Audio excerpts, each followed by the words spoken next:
יש בפרשה שלנו זוג של המצע או תקוע, בגלל שאומר שעם ישראל לא יכולים לשמוע את כל משה מקוצר רוח ומעבודה קשה. שזה הסיבה העיקרית למה הם לא מצליחים לשמוע מה שזה אוביו, קלארו, השם, אנחנו יוצאים, בוודאי,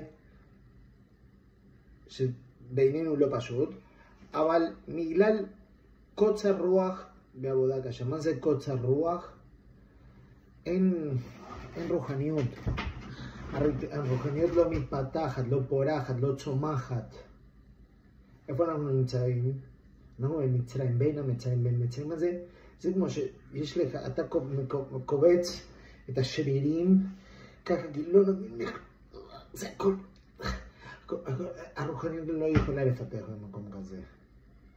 כשאנחנו מחוץ לישראל, קשה מאוד לפתח רוחניות, כי אתה צריך להסתובב ככה ואתה מקובץ כזה, אז הרוח קצר, אי אפשר להשיג. ומה זה עבודה קשה? פה צריכים לצאת ממצרים, מעבודה קשה. מה זה עבודה קשה? מי לא עובד? מי לא עובד את השם? אפילו מי לא עובד את הכיף שלו? נכון? כל מה שאנחנו רוצים, יש עבודה באמצע, אנחנו לא אוהבים כאילו לשים את המשקפי אלה שבלהיות במטריקס, לא. אפילו בהנאה יש כמו, אוקיי, לטייל, בכל דבר או דבר יש עבודה. יש עבודה, אין ברירה שהיא עבודה. אבל אנחנו יודעים שאנחנו באמת מחוברים, שהתוצאה לא, אנחנו רק עובדים.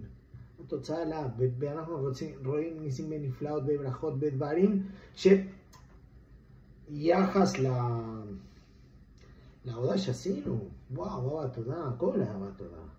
אז באמת זה עבודה קל, כי אם הייתי חייב להפעיל את כל הברכה הזה, אין לי כוח.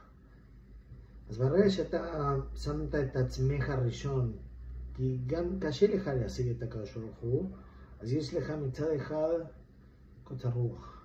אבל זה תלוי להיות במצרים. עכשיו אנחנו ישראל צריכים לא לשכוח שאנחנו ישראל.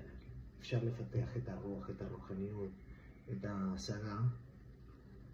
ובאמת, עובדים.